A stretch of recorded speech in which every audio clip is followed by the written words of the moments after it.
So in this video, we'll be learning about the order of operations and how to apply the order of operations to single variable equations. Again, I have these videos structured in Cornell Notes format. So I want you to think of the Cornell Notes as kind of a book of your notes. So on the left side, you see questions, which are kind of meant to be the chapters of your notes. And then on the right side is where the body and the content of your notes go. So if we zoom in a little bit, you will see our objective today is to be able to calculate the unknown value in a single variable problem using the order of operations. Again, I've already gone over our topic is the order of operations in single variable equations. And our essential question is, what steps do you take to solve a physics word problem? So after watching the video, you should, in your notes, write a summary at the bottom trying to answer this essential question. So let's start off with our key ideas in vocabulary. How do I compute values using the order of operations? This is chapter number 1. So what we're going to do is go over the order of operations. So we have that right here. So this hopefully is review from your math classes. The order of operations, as you can see, is listed below here. We like to use PEMDAS. So we've got our P for parentheses, E for exponents, M/D. I know that M comes before D in PEMDAS, but they really can be at the same time. You're going to multiply or divide whatever the problem asks for, and then you will add or subtract. So if we were to apply that to a single variable equation here, we go down to the bottom a little bit and zoom in a little bit more.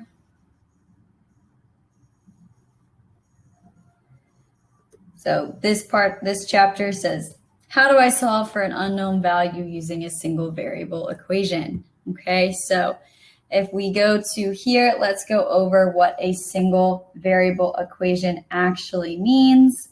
And you will see that our single variable equation means there is really only one unknown value here. So there's one thing that we don't know that is preventing us from solving the equation. Oops, I did not mean to do that in blue. So again, only one unknown value. So let's follow some of these steps for solving our single variable equation here. I'm going to draw a little line separating these steps from our example, which we will do in just a second. As soon as I can actually draw a straight line. Okay, that's good enough. All right, so our first step is to circle the variable. So I'm going to draw an example problem here. Let's say that we have 2x. I'm going to do this in a slightly thinner ink. 2x plus 3 is equal to 13. So again, our first step that we might do according to these steps is to circle this variable here. So our variable is x, but again, a variable could be a or b or a symbol, anything you want it to be. It is simply there. It's a little placeholder representing a value that you don't know. So I'm going to circle my variable. That's step number 1.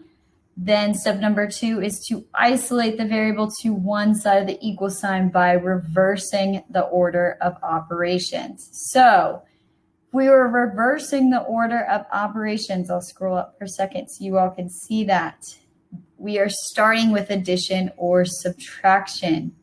So what this means is right now we have addition happening here in this equation. We are trying to undo this addition. So to undo that addition, right where it says whatever operation you do to one side must also be done to the other. So I'm undoing that addition by subtracting. So I'm going to subtract both sides by 3. 3 minus 3 is 0. I can just cross that out. 13 minus 3 is going to be equal to 10. So now we are just left with 2x is equal to 10. And I will circle that again so you all can see the variable is still not quite isolated yet. So I need to do another operation to isolate that variable on one side of the equal sign. So now I'm left with multiplication. In order to undo this multiplication, I'm going to divide both sides by 2. So that cancels out those 2 right there. And then I'm left with x is equal to 10 divided by 2. So I have completed step number 2 in solving single variable equations. Now I'm on to step number 3. Once isolated, solve for the variable using the correct order of operations. Well, thankfully, I've gotten to a point where I only have one operation here. So I can simply just divide 10 by 2. And I will get that x is equal to 5. And that is my final answer for that example. So that is the steps to solving for an unknown variable using a single variable equation. Okay. Last thing we will go over is the steps to solving single variable physics problems. So in physics, a lot of times, rather than just getting an equation, we are going to have a scenario where we will actually have to work out what the unknown variable is according to a specific scenario. So this scenario that we'll be using as an example today is not so much a physics word problem, but it does give a good way and template for us to use these steps and apply these steps, which we would use in any physics problem. So step number 1 is to draw a picture of the scenario. I'm going to zoom in a little bit. So this scenario says that Kim is 2 years older than 3 times Amy's age. Their ages add up to 98. What are their ages? Okay. So again, this is a little bit harder to draw a picture of the scenario, but I will do it anyway. So we've got Kim and we've got Amy. And I'll just say that this is Kim, this is Amy.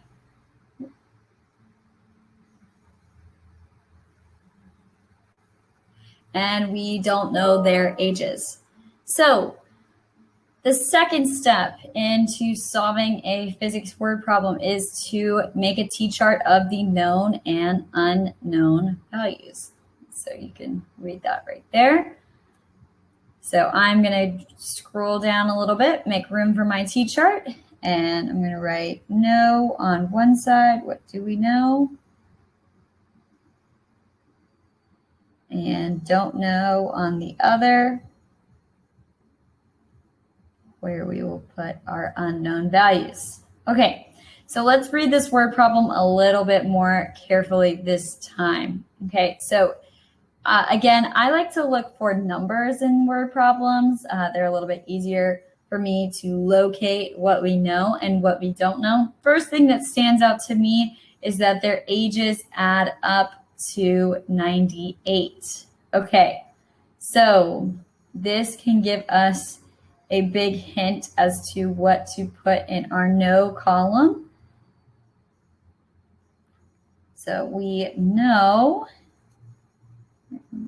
that right here.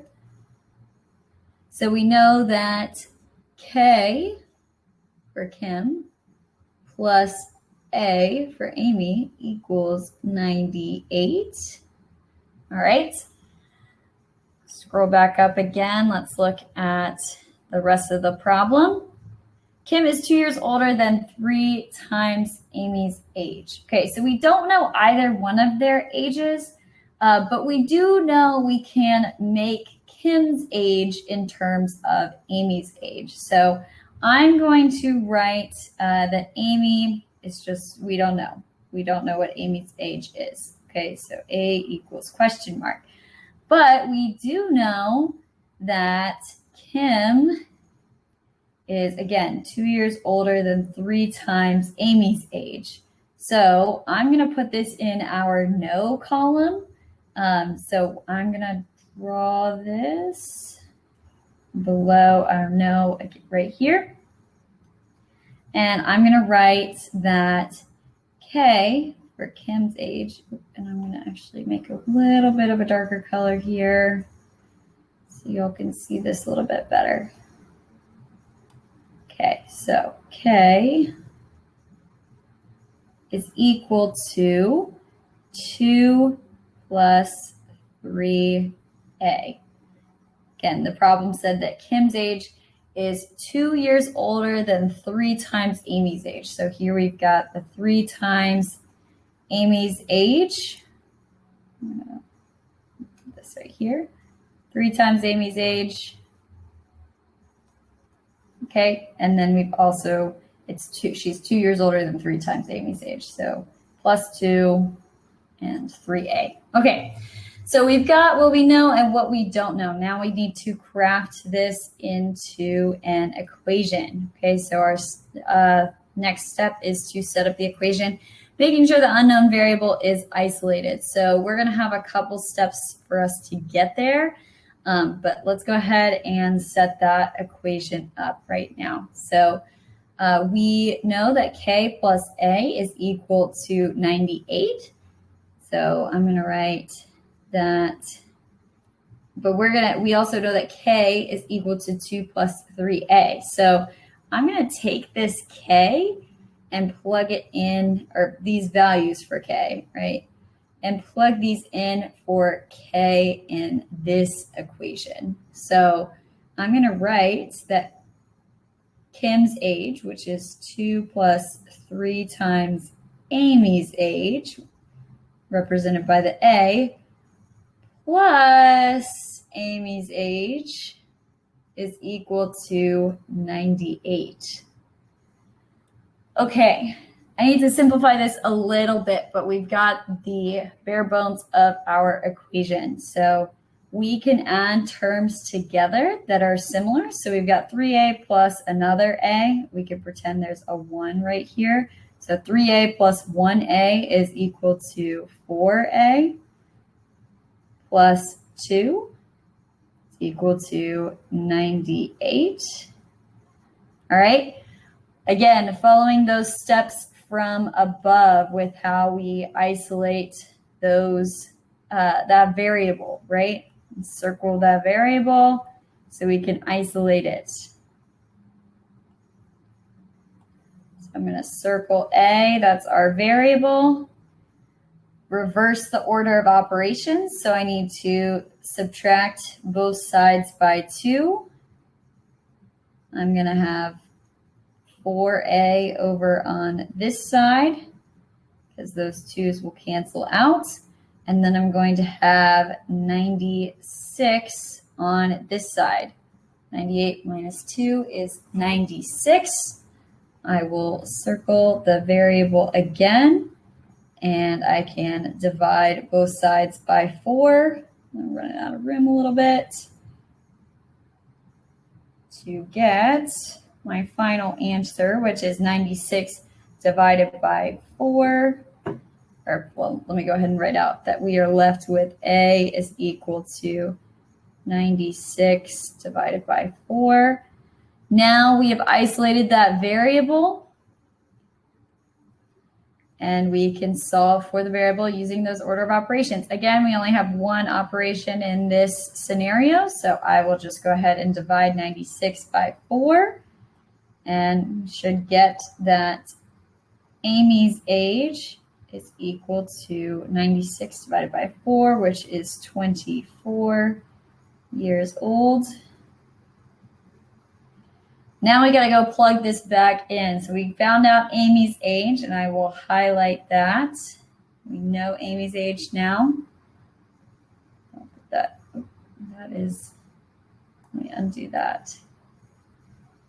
Okay, so we know Amy's age. Now let's go ahead and plug that back in to Kim's age. So we know that Kim's age is equal to 2 plus 3a. We know that a is equal to 24. So if we just add, we'll just plug Amy's age in here. 2 plus 3 times 24. And again, we got that from up here. Okay, so 3 times, following the order of operations, we're going to tackle this first. 3 times 24. And we'll get that K is equal to 2 plus 72. All right, and then simply add those together. And 2 plus 72, we get that K, and I'm going to run out of room again, is equal to 74 years. And I will go ahead and highlight that as well. All right, so we have their 2 ages, and we followed those steps for solving word problems. All right, so I will scroll up again so you can see, and we will write their ages right here. Okay, so K, this is Kim, is equal to 74 years, and I'll abbreviate right there. And we have that Amy is right here, and her age is 24 years. Okay, so that is kind of wrapping up our lesson for today on solving single variable equations. You will need to be pretty familiar with this as we begin our physics units. So go ahead, take a moment, make sure you can answer this essential question: what steps do I take to solve a physics word problem? In your summary, write a 1 to 2 sentence summary of what you learned down here. And then I look forward to discussing this in class.